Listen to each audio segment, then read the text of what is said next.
Ephesians chapter 4, verse 17. Welcome to the folks online who just joined us. At least hopefully they joined us.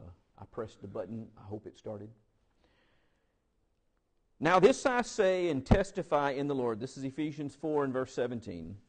That you must no longer walk as the Gentiles do in the futility of their minds. They are darkened in their understanding, alienated from the life of God because of the ignorance that is in them due to the hardness of heart. They've become callous and have given themselves up to sensuality, greedy to practice every kind of impurity. But that is not the way you learned Christ. Assuming that you have heard about him and were taught in him as the truth is in Jesus. To put off your old self, which belongs to your former manner of life and is corrupt through deceitful desires, and to be renewed in the spirit of your minds, and to put on the new self, created after the likeness of God in true righteousness and holiness. And so there is a contrast that he begins with. And when he talks here about the Gentiles that walk in the futility of their minds, who is he talking about? Is this an ethnic slur?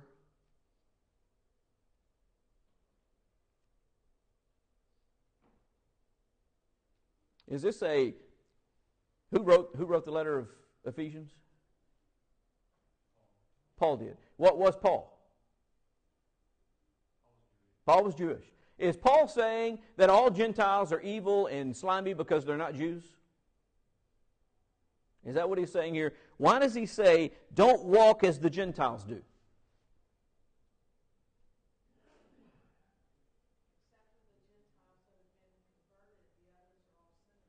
Okay. Why?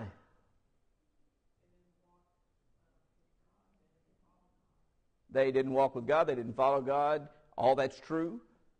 Well, they had been outside the law. What did the law do? The law trained people about what righteousness was.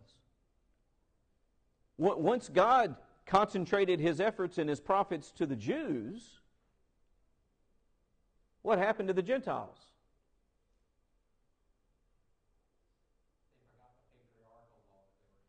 They forgot God. They walked their own path. They did what they wanted to. Read Romans chapter 1. And eventually it says God gave them up to the depravity of their mind. In other words, he quit. If you read through the Bible, there are different prophets that he did send to different Gentile peoples. One great example of that is who? Okay, Jonah being sent to Nineveh. There are other examples of that. Warnings that were sent to Gentile kings, to Gentile nations, to various things that happened to teach them that the Hebrew God was the true God. Nebuchadnezzar came to that realization, didn't he? So there was those things, but eventually they got so callous and so disregarded the truth of God that God said, okay, I'll leave you to your own devices. Do what you want to do. And so what developed was a general truth that the Gentiles behaved differently than someone who was educated in righteousness from God. And that's the contrast that he's saying. Don't live like the Gentiles in the futility of their own minds. God gave them up to do what was evil, Romans 1 says. That's the state. What they viewed as moral and right wasn't informed by the truth of God. And he's saying to people who are seeking to be in a relationship with God through Christ, you can't live like people who are living after their own passions and desires and not informed by the truth of God. They're darkened in their understanding, alienated from the life of God, verse 18, because of the ignorance that is in them. Now, were there Gentiles that were not ignorant, that shared a relationship with God, that walked with God, that tried to do what was right? Sure. Can anybody name one? Just one. Anybody? I'm sorry? Okay, but he's a little bit later. But yes, he converted to Christ. I'm talking about even before the church. Before the preaching went to the whole world. And Cornelius, of course, had Peter sent directly to him to preach the gospel to him. I'm talking about when as a whole, the Gentiles have been left to their own devices. Were there still some that were drawn to God? Rahab, the harlot of Jericho, what did she choose to do? Live with the people of God. What about Ruth? What did she choose to do? Interestingly enough, both of those individuals end up doing what? Being in the lineage of Jesus. That's one of the reasons we know about them. But there were people who did have their eyes opened by the truth, who listened to the prophets. How many of them? I don't know. What are they generally referred to by us and by the Scriptures? As Jewish proselytes. They weren't Jew ethnically, but they were Jew religiously. They had learned and chosen to follow the Jewish faith. Elected. As in Ruth's case, your people shall be my people, and your God shall be my God. I'm throwing in my lot with you guys.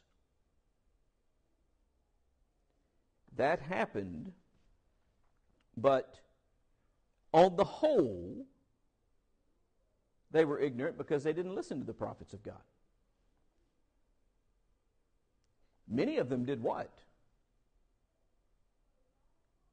Invented their own gods. Some of them invented a whole lot of gods.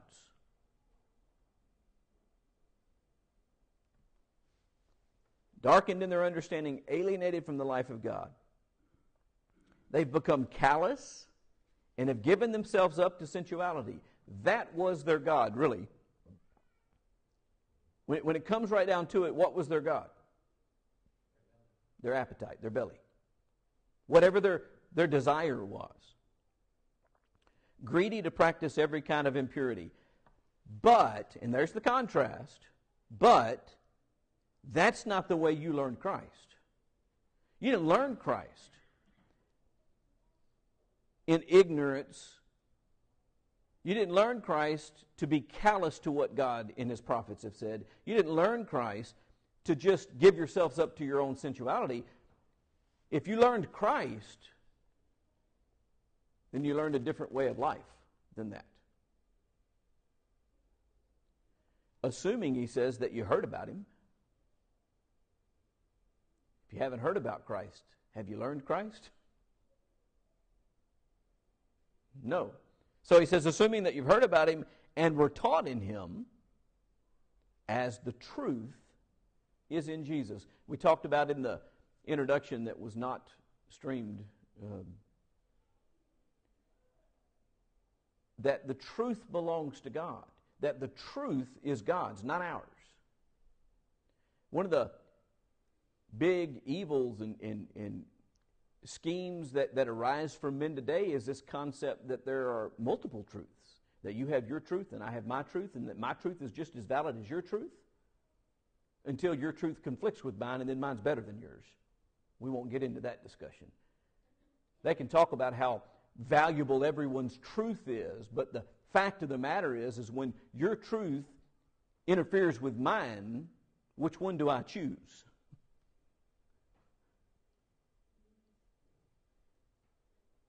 So there's a big problem with that line of thinking. There aren't multiple truths, and they aren't all equally viable and correct, but in fact there is a truth, and where does it reside? The truth is in Jesus. And Jesus was the way, the truth, and the light.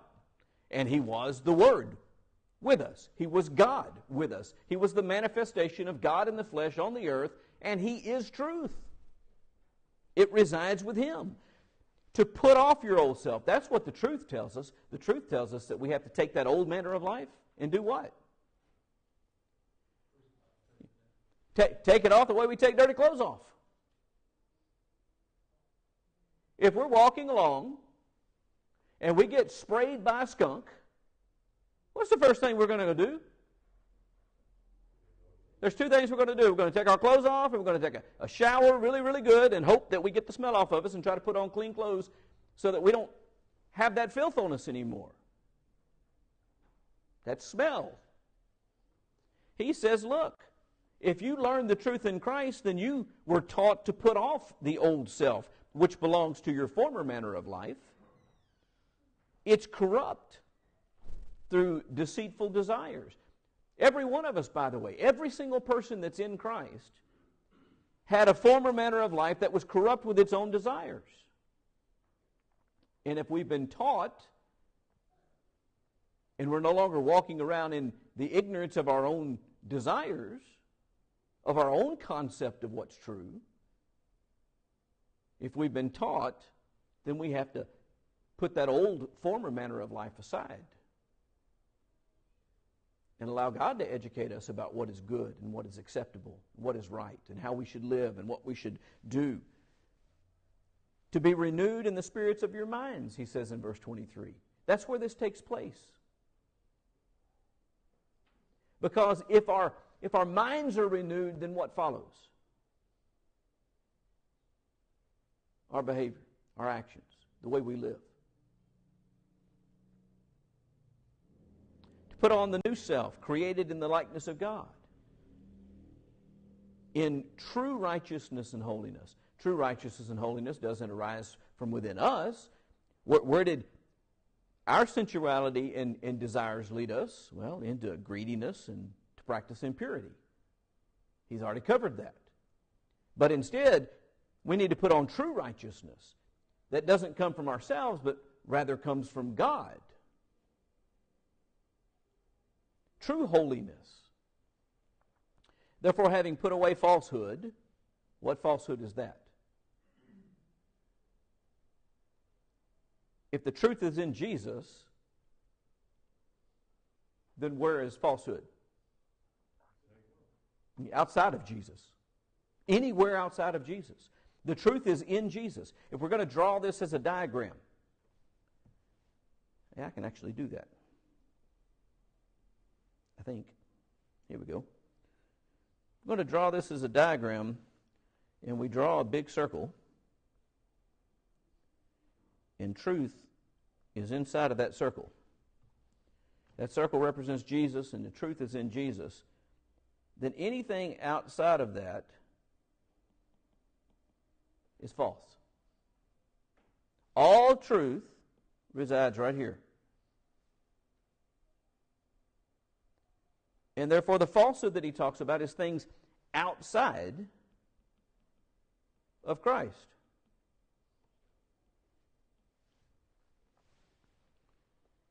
Put on the new self, created in the likeness of God in the true righteousness and holiness, having put away falsehood, let each of you speak the truth with his neighbor, for we are members of one another. We're connected. And so we don't need to contribute to the proliferation of falsehood. Instead, we need to speak truth with our neighbor. Well, where does that truth come from? From God. Yes, sir.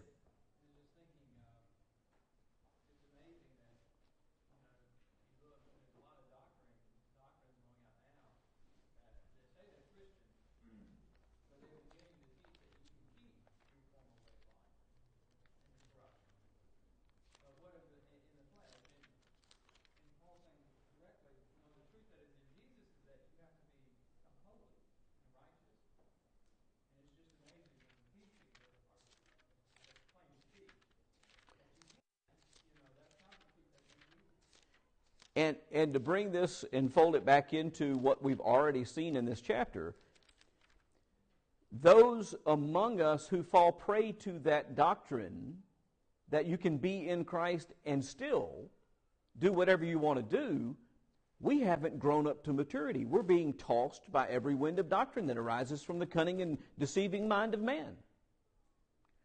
It's the maturity of the knowledge of Christ that enables us to see those doctrines for what they are and say, well, that's just foolishness. And that's what he's arguing here, by the way.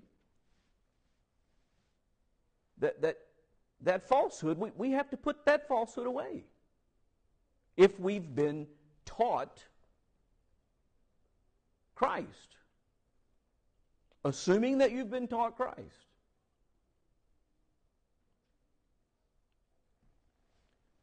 Therefore, having put away falsehood, let each of you speak truth with his neighbor, for we are members of one another. Be angry and do not sin. We talk about this, usually we just kind of pull it out of this context. This is interesting to me. Is there any other passage that you can think of off the top of your head where God talks about anger in men? There's a bunch of passages about anger, so I do have something particular in mind. Exactly. James wrote that. The anger of man does not produce the righteousness of God. So when he talks about be angry and do not sin, that's what he's saying. Be angry, but not with an anger that arises from within yourself, from your concept of what's righteous and true, but an anger that's informed by God, by the truth, so that you don't sin. Be angry and do not sin. Don't let the sun go down on your anger and give no opportunity for the devil. Don't give him the opportunity to pull you back into the former manner of life where you were doing the things that pleased you. Where you were living the life of the truth that you imagined or that some other man imagined instead of the truth that resides in Christ. Don't give the devil that opportunity. The thief should no longer steal. Let him labor, doing honest work with his own hands, so that he may have something to share with anyone who's in need. That's the kind of putting off the old self and putting on the new that he's talking about. I'm a thief, but I learned Christ, and I learned righteousness, and I learned truth, and so I lay stealing aside. I don't do that anymore because now I'm informed that it's not the way that I ought to live, but instead that I ought to labor for what I have. And so I quit stealing and I labor with my hands, and then I share any excess that I might have with others who have need so that they have no need to steal. Do you see, I'm taking care of stealing on both ends of this. I'm stopping the process of stealing myself, and I'm making it so that others have no need to. Why do I do that? Because I'm informed by the truth of God. And I know that stealing is bad and it shouldn't happen. Yes, sir. That kind of goes back to the beginning of the fall of man. Where God said that the man will work by the sweat of his brow. He didn't say that he would steal to get. Right.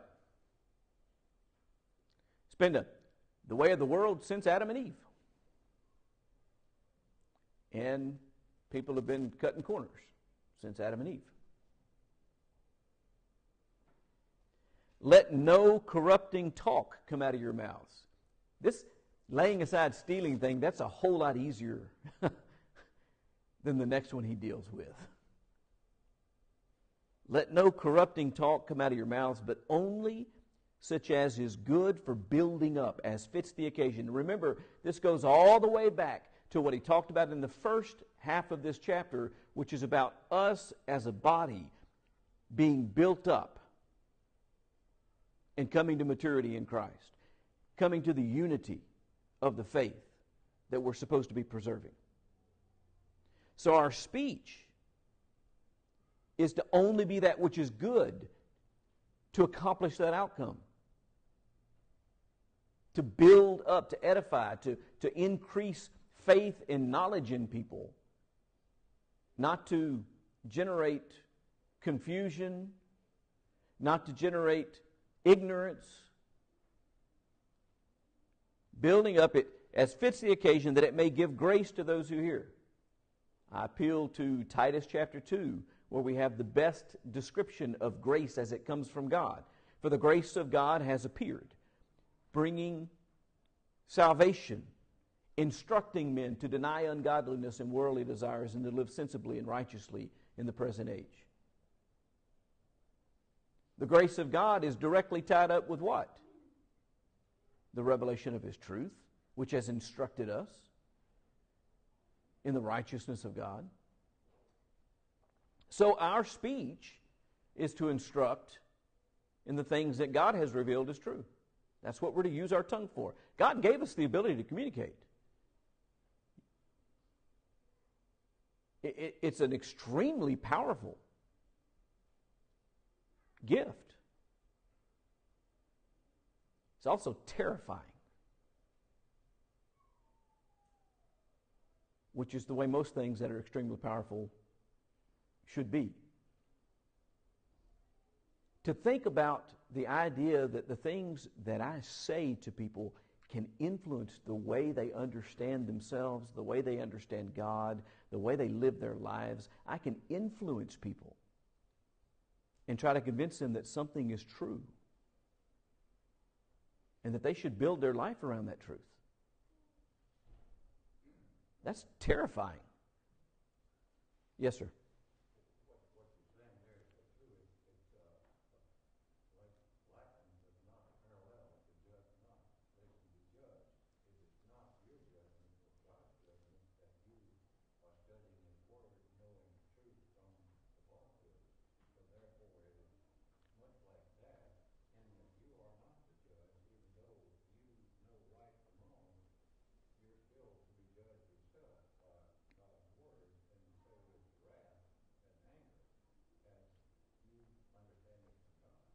Okay. And to piggyback off that and to bring it around to an application of speech, how do we make sure that our speech is not corrupt, that we only speak the things that are fit for building up and that give grace to those who hear? How do we make sure of that? How does Peter later explain that we make sure that our speech is like that? He says, whatever you say, be sure that it's what? That you speak the oracles of God. Make sure that what you're saying is what God has said. That you don't invent it from within your own mind, but that in fact you parrot what God has said. And we derive from that a nice catchy little phrase: we speak where the Bible speaks, and are silent where the Bible is silent. Why do we do that? Because if God hasn't said it, then I shouldn't say it. And if God has said it, then I must say it. If I'm going to give grace to those who hear me, if I'm going to speak righteousness to those who hear me. I have a habit when people say things about my sermons after Sunday morning saying, well, I stole it from God. Now, I say that kind of in jest, but the fact of the matter is, if I don't, it's not fit for consumption. If I'm preaching my concept of what is good and right, then I'm not speaking things that are fit.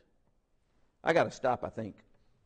There's a collection of people at the door, and I am going to say with all confidence that the second bell has rung.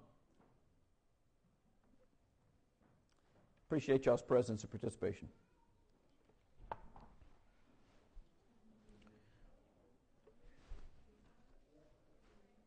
All right.